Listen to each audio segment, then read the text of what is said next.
Cory Fravel from the Clemson247. So, Cory, thanks for being with us, and tell us a little bit about what you do for Clemson247Sports. We cover Clemson's football recruiting. We do the team coverage as well, so we have all that coverage for you on Clemson.247Sports.com.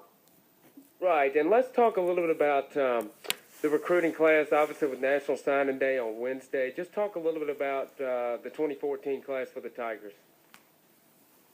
Well, obviously the guys you already have on campus. You have Deshaun Watson, quarterback out of Gainesville. You have Artavis Scott, wide receiver out of Eastlake near Tampa Bay. Damari Kitt out of Georgia. Chris Register out of North Carolina, linebacker. And Kyron Priester, who came out of Fort Union. Those guys are already on campus. Another good wide receiver Clemson picked up out of Durham Hillside is Travion Thompson. The other linebackers Clemson picked up out of the class that were really good are Corey Rogers out of Buford. Buford's a really good program in Atlanta. So you're going to always get really tough kids to come out of that program. That's a real good pickup there. You have Kendall Joseph out of Belton Honey Path.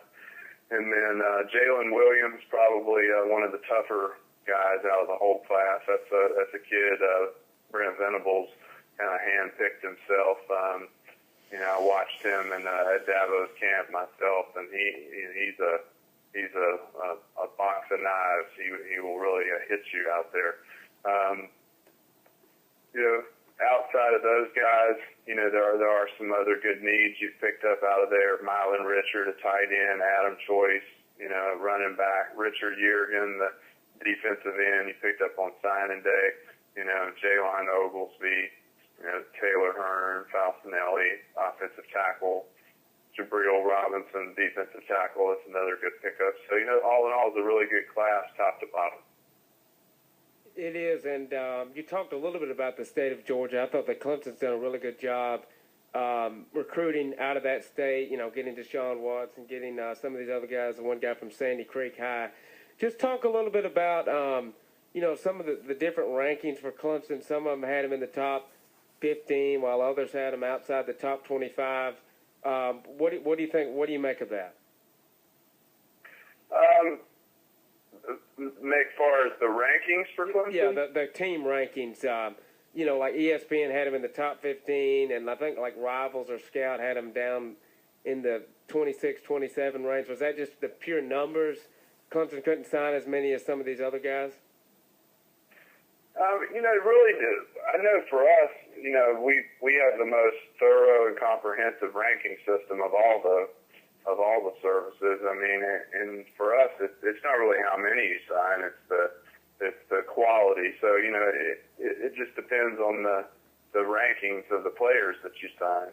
So at the end of the day, if you have a class that's in the top 25, you signed a great class.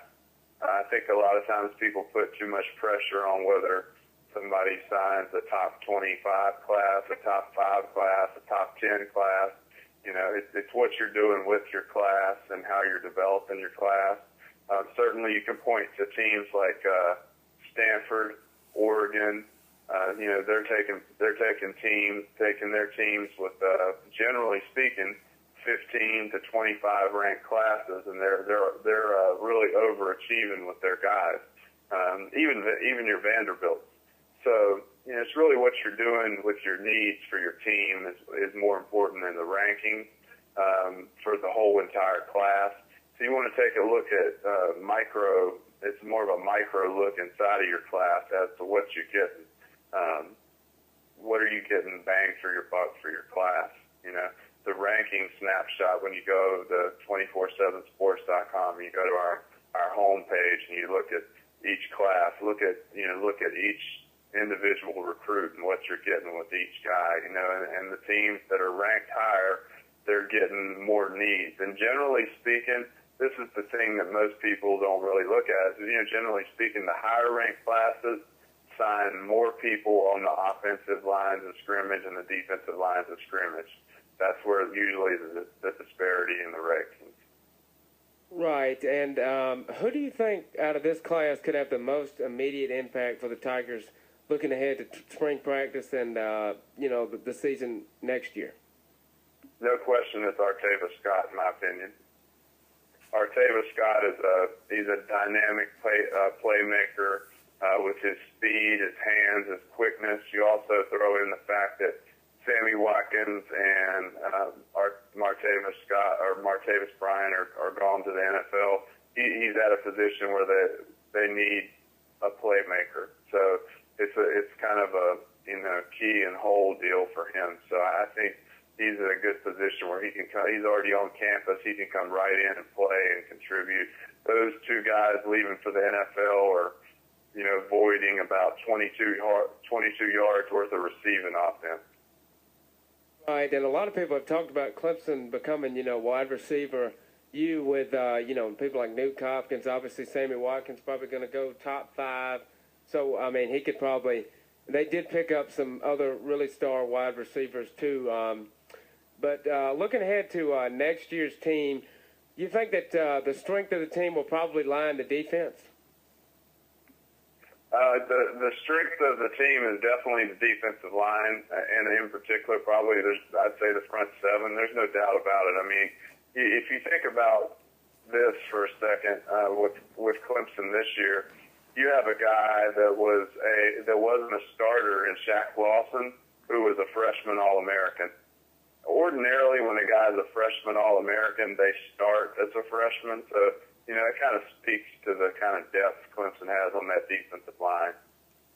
Right, it really does. And Brent Venables, I think, has done a great job with the defense here, and it should be really interesting to see. And also touch a little bit on, if you can, the rest of the ACC and some of the top classes that the conference had. Well, Florida State, there's just, there's them and everyone else. Florida State had an unbelievable haul. They got Dalvin Cook, Trey Marshall, Ermine Lane, Travis Rudolph, Jacob Pugh. They just loaded up, completely loaded the cupboard back up. Lorenzo Featherstone, Marvin Sanders, Rick Leonard. They did an outstanding job filling up the needs there.